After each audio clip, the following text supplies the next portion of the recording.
kemudian kebun kurma, tapi bukan hanya kebun, di sana ada toko Bapak Ibu ya. Kesempatan buat ibu-ibunya yang mau belanja. Dari kebun kurma kita akan menuju ke Jabal Uhud, melewati Masjid Qiblatain, Masjid 7 dan beberapa tempat yang lainnya. Itulah yang insyaallah akan kita datangi pada kesempatan pagi hari ini. Namun sebelumnya, gimana Bapak Ibu kabar? Sehat semua? Masya Allah, semoga yang sehat terus sehat, yang kurang sehat semoga segera sembuh. Dan Masya Allah tadi diberi kemudahan, ibu-ibunya udah bisa ke rukun semua ya. Makanya ibu-ibunya ini wajahnya cerah-cerah semua. Masya Allah, semoga tanda bahwa amal ibadah doa-doa kita diijabah, diterima semuanya. Amin amin ya rabbal alamin. Nah ini Bunda ngasih snack, jangan dicoba Bapak Ibu ya. Jadi untuk nanti, bukan ada toleransi karena kita ziarah Siti Tur Madinah kemudian boleh makan. Jadi nanti untuk berbuka puasa.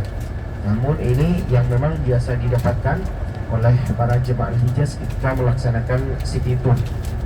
Nah ini Masya Allah snacknya atau bungkusnya sama dengan tempat berbuka puasa di Masjid Nabawi. Kemarin sudah nyoba buka di Masjid Nabawi ya. Insya Allah. Nah ini juga kantongnya ini Bapak Ibu ya bisa untuk meletakkan sandal ya, karena memang sudah diukur.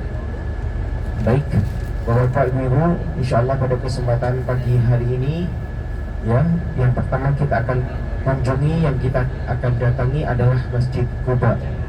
Dari Masjid Quba kita baru akan menuju ke tempat kebun kurma. Dan nanti di tempat-tempat yang mungkin Bapak Ibu mau turun ya kita persilahkan. Bagi yang mungkin tidak, capek, ngantuk dan lain sebagainya, boleh, gak harus turun juga, tetap di bis gak masalah ya. Jadi bukan karena kita di saat Siti Tur memaksakan Bapak Ibu harus turun dan tidak, kita kembalikan kepada Bapak Ibu bersedia turun ataupun tidak, tetapi kita nanti tetap memfasilitasi, memberikan waktu yaitu bagi jemaah yang mungkin mau turun. Baik, Bapak Ibu, mari ya kita awali langkah kita bersama-sama dengan membaca doa safar. Bismillahirrahmanirrahim. Allahu Akbar. Allahu Akbar.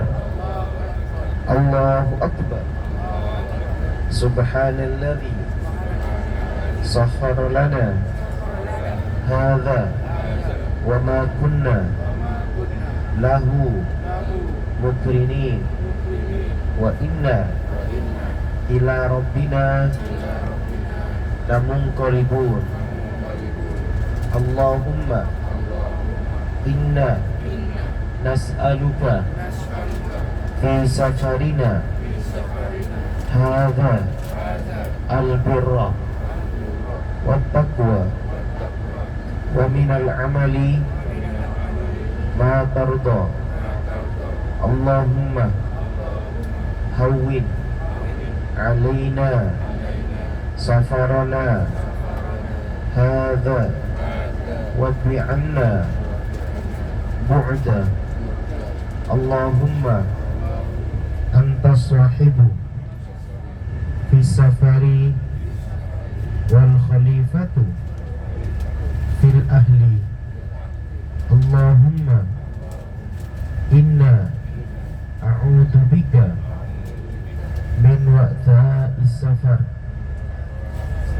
wa ka'abatil mandari wa su'il munqalabi fil mali wal ahli wal waladi. Baik, semoga dengan doa safar kita, perjalanan kita, Allah berikan kemudahan, kelancaran dan keselamatan. Amin amin ya rabbal alamin. Baik, tempat yang akan pertama kita tuju adalah Masjid Quba. Di grup waktu kita mengumumkan sudah kita menginformasikan bagaimana keutamaan Masjid Quba. Sabda Rasulullah, man tatahhara fi baitihi thumma ata Masjid Quba fa shalla fihi sholatan kana lahu ka'ajri umratin. Barang siapa yang bersuci diri dari rumahnya, yaitu berwudu, kemudian mendatangi Masjid Quba dan melaksanakan sholat di dalamnya, maka pahalanya sama dengan melaksanakan ibadah umrah. Masya Allah, belum kita laksanakan ibadah umrahnya, tetapi pahalanya bisa kita dapatkan. Dengan cara apa? Sholat di Masjid Quba. Masjid Quba, seringkali Rasulullah mendatangi Bapak Ibu apabila berada di Madinah, setiap Sabtu mendatangi Masjid Quba. Nah, Masya Allahnya lagi untuk saat ini, kalau dulu zaman Rasulullah tentu Rasulullah jalan kaki Bapak Ibu, tetapi kita alhamdulillah diberi kemudahan dengan menaiki bis. Nah, sekarang ada mobil golf ya yang mengantarkan dari pintu utama Masjid Nabawi itu ada. Itu pas di tengahnya lurus saja ada mobil golf yang mengantarkan ke Masjid Quba, namun dengan biaya 20 real. Nah, misalkan jalan kaki juga masih memungkinkan ya, masih bisa. Kita juga pernah ya mencoba bagaimana rasanya dari Masjid Nabawi kita jalan kaki menuju ke Masjid Quba untuk mendapatkan pengalaman baru. Nah, menaiki mobil golf akan melewati perkampungan para penduduk kota Madinah dan tentunya melewati pasar-pasar, sehingga kita dapat menikmati suasana yang berbeda daripada biasanya. Baik, Bapak Ibu, kemudian apa Masjid Quba ini kok sampainya memiliki keutamaan kita melaksanakan sholat sama dengan melaksanakan ibadah umrah? Masjid Quba adalah masjid pertama kali yang didirikan dalam ajaran agama Islam yang berada di kota Madinah. Jadi masjid yang pertama didirikan oleh Rasulullah adalah bukan Masjid Nabawi, tempat di mana Rasulullah bertempat tinggal, melainkan Masjid Quba. Dan selain itu, kenapa Masjid Quba yang menjadi pertama kali yang didirikan? Karena setelah hijrahnya Rasulullah dari kota suci Mekah menuju ke Madinah, pertama sampai yaitu di Masjid Quba. Nah, jadi Rasulullah sampainya di Masjid Quba, yang dibangun bukan singgasana kerajaan atau mungkin tempat rumah kediaman Rasulullah, tidak, melainkan yang dibangun adalah Baitullah, yaitu rumahnya Allah. Nah, Baitullah itu Bapak Ibu bukan hanya di Mekah, di Masjidil Haram saja. Jadi masjid-masjid itu juga sama, namanya Baitullah. Hanya saja tidaklah memiliki keutamaan pahala sebagaimana di dua kota suci Mekah Madinah yang dilipat gandakan sampai 100.000 kali lipat. Baik, nah ini Bapak Ibu kantor ataupun gubernur yang berada di kota Madinah sebelah kanan kita. Nah, di sini juga bukan hanya kantor gubernurnya waktu tugas, melainkan juga tempat mahkamah kata orang sini, apa ya, pengadilan tertingginya. Ya, pengadilan tertingginya di sini, di beberapa pengadilan, misalkan pengadilan kecil lah anggaplah ya. Nah, itu misalkan dakwaannya bersalah, kalau masuk ke sana didakwa tidak bersalah maka akan bebas. Sebaliknya juga demikian, pengadilan-pengadilan yang lainnya yang kecil, misalkan berikan dakwaan tidak bersalah, kalau di sana menghukumi bersalah ya sudah akan dikenai hukuman. Baik, ini Bapak Ibu sebelah kanan kita, ini yang disebut Masjid Bilal bin Rabah. Ada yang tahu Sayyidina Bilal bin Rabah siapa? Muadzinnya Rasulullah. Kenapa disebut muadzinnya Rasulullah? Karena selama masa hidupnya Rasulullah, yang selalu mengumandangkan azan adalah Sayyidina Bilal. Nah, pernah suatu ketika Sayyidina Bilal ini setelah wafatnya Rasulullah diminta oleh Sayyidina Abu Bakar untuk mengumandangkan azan. Diminta juga, awalnya tidak mau, tetapi karena cucu Rasulullah yaitu Hasan Husain meminta juga, akhirnya Sayyidina Bilal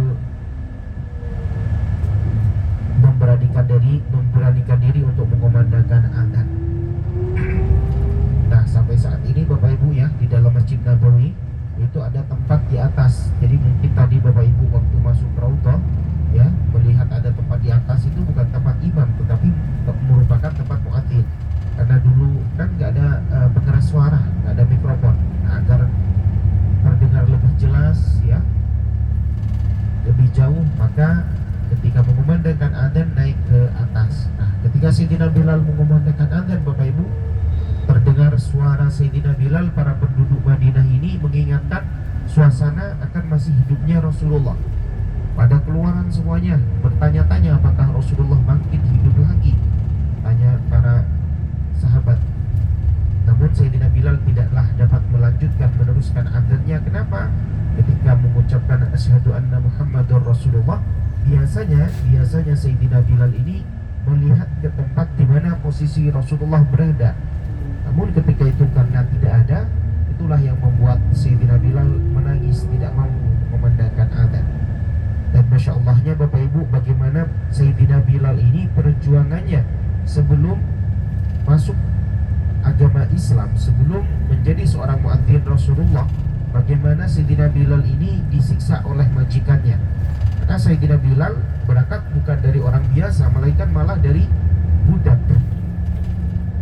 Apa perjuangan yang dilakukan oleh Sayyidina Bilal? Disiksa oleh majikannya Bapak Ibu, dijemur di bawah terik matahari yang panas, diletakkan di atas padang pasir. Apakah cukup? Tidak. Ditindih dengan batu besar, namun yang terucap dari lidah Sayyidina Bilal adalah ahad, yaitu satu-satu, menandakan apa? Bahwa tiada Tuhan selain Allah. Meskipun disiksa, Sayyidina Bilal tidaklah mau menyekutukan, menuhankan selain Allah. Sehingga karena itulah kenapa yang terucap, yang keluar dari lidah Sayyidina Bilal adalah ahad, satu-satu. Nah, pernah Bapak Ibu, Rasulullah bersama para sahabat lagi duduk kumpul, kemudian terdengar suara terompah atau sandal lah ya. Kemudian Rasulullah menanyakan kepada para sahabat, apakah kalian mengetahui suara apa ini? Jawab sahabat, Allah dan Rasulnya lah yang lebih mengetahuinya. Kemudian diberitahu, ini suara sandal Sayyidina Bilal yang Allah siapkan di dalam surga. Masya Allah, dalam masa hidupnya saja sandalnya Bapak Ibu, ini sandalnya tempat kaki lah ya, disiapkan, apalagi tempat-tempat yang lainnya, tempat tidur dan lain sebagainya. Namun ya, ketika ditanya oleh para sahabat, oleh Rasulullah, amalan perbuatan apa yang mengantarkan Sayyidina Bilal ini sampai Allah siapkan sandalnya di surga? Jawab Sayyidina Bilal, bukan karena menjadi seorang muadzin ya Rasulullah. Jawab Sayyidina Bilal, bukan karena perjuangannya bagaimana demi tegaknya agama Islam, yang disiksa oleh majikannya, ditindih dengan batu, dijemur, berada di bawah terik matahari, tetapi adalah amalan istiqomah setiap kali batal wudu, melaksanakan wudu dan melaksanakan sholat sunnah wudu. Itulah kenapa dalam masa hidupnya saja Sayyidina Bilal sampai Allah siapkan di sandalnya di dalam surga. Nah, sholat sunnah wudu ini Bapak Ibu ya, sama dengan sholat tahiyatul masjid. Jadi kalau kita masuk ke dalam masjid nih ya, tidaklah untuk sholat, maka kita disunahkan melaksanakan sholat. Artinya kalau kita masuk masjid tiba-tiba langsung duduk misalkan, nah itu yang disunahkan. Tetapi kalau kita masuk ke masjid, kita melaksanakan sholat qobliyah, atau mungkin masuk ke masjid sholat duha, sholat tahajud ya, maka ya sudah, sholat yang kita laksanakan itu menjadi sholat tahiyatul masjid. Tetapi kalau kita masuk masjid belum waktu sholat duhur misalkan, maka kita disunahkan melaksanakan sholat tahiyatul masjid. Jadi jangan sampai duduk dulu. Kalau sudah duduk, maka ya sudah, gugur melaksanakan sholat sunnah tahiyatul masjidnya. Begitupun juga sholat sunnah wudu. Kalau kita berwudu untuk melaksanakan sholat, ya sudah, kita sholat sunnah wudu berada di dalamnya. Tetapi kalau kita melaksanakan wudu kemudian tidaklah untuk melaksanakan sholat, nah disitulah kita disunahkan, ataupun kalau mau mengamalkan apa yang diamalkan oleh Sayyidina Bilal adalah melaksanakan sholat sunnah wudu setiap kali selesai melaksanakan wudu. Nah itulah mungkin salah satunya amalan yang mungkin bisa kita bawa ke tanah air, tidaklah pernah putus wudu ya. Kalau kita Bapak Ibu ya, boro-boro Allah siapkan sandal di surga, pulang dari masjid saja sandal kita yang hilang adanya. Baik, jadi itulah bagaimana sejarah dari Sayyidina Bilal bin Rabah yang tadi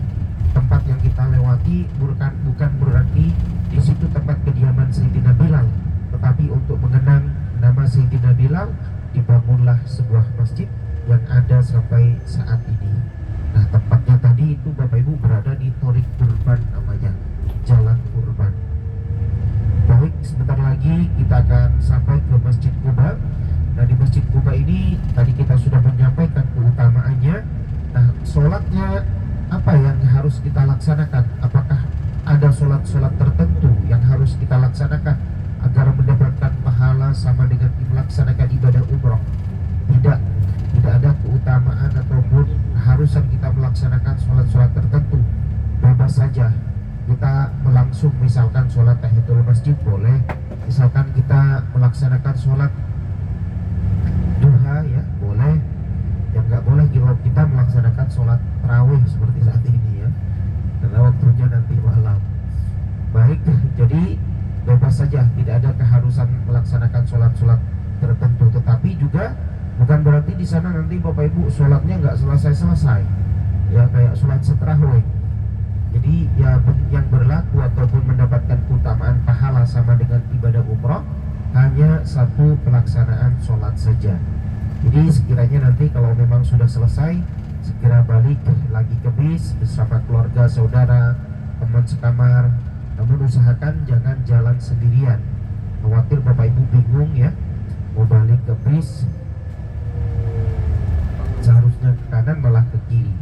Nah, nanti di Masjid Quba ini perlu lebih waspada, hati-hati untuk ibu-ibu ya, untuk ibu-ibu, karena kadang ada jemaah kehilangan barang waktu berdesak-desakan Bapak Ibu. Jadi hati-hati, barang bawaannya lebih dijaga saja. Kemudian juga nanti perhatikan mana pintu yang longgar, mana yang tidak. Jangan terlalu terburu-buru, tergesa-gesa mau segera sholat ya. Perhatikan, oh ini pintu yang pertama misalkan rame, ya udah nanti sholatnya di pintu yang kedua ataupun di tengah.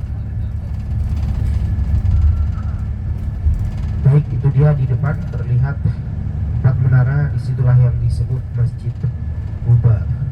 Nah, di mana Bapak Ibu ketika Rasulullah sampai di Madinah, Rasulullah itu banyak para sahabat yang menginginkan Rasulullah bermalam, bertempat tinggal di kediamannya. Ada yang kaya, ada yang miskin, tetapi Rasulullah tidaklah memilih tempat atau fasilitas yang bagus, yang kaya, enggak. Dan juga tidak memilih yang mana yang miskin, yang mungkin memprihatinkan. Tetapi Rasulullah menentukan di mana unta saya berhenti, disitulah saya akan bermalam. Berhentilah di sini, ini di Masjid Quba ini, sebelah kanan kita.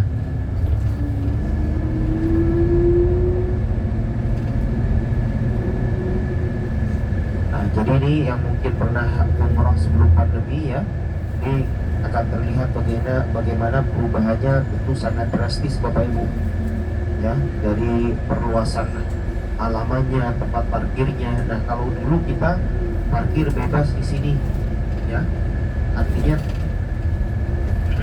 mana yang dapat saja, tapi saat ini sudah disediakan tempat parkir khusus. Namun sekarang nih bis-bis sudah harus berbayar parkirannya. Kalau dulu di sini itu Bapak Ibu ya, yang kita awal-awal kesini itu nggak ada parkiran yang berbayar, dan juga tidak ada toilet yang berbayar, tapi sebagian sudah ada. Nah, sebenarnya ini kan ke tempat ibadah ya, kita kesini bukan wisata. Kalau wisata kita bayar parkir kan wajar. Cuma ya semuanya di sini sekarang sudah mulai dibisniskan ya.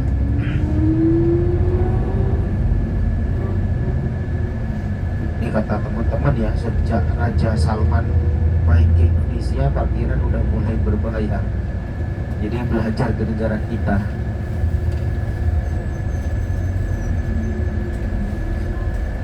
Dan di sini jadi nanti waktu kita dipersingkat saja ya, agar biar parkirannya nggak terlalu mahal. Karena kalau 1 jam itu 11 real, tapi kalau 2 jam itu sampai 30 real. Tapi nggak apa-apa meskipun dilama-lamain, cuma ingat waktu saja Bapak Ibu ya. Ya, nah kalau memungkinkan nanti kita duhuran ya, kalau kita memungkinkan duhuran, insya Allah bisa kembali lagi ke Masjid Nabawi, kembali ke hotel.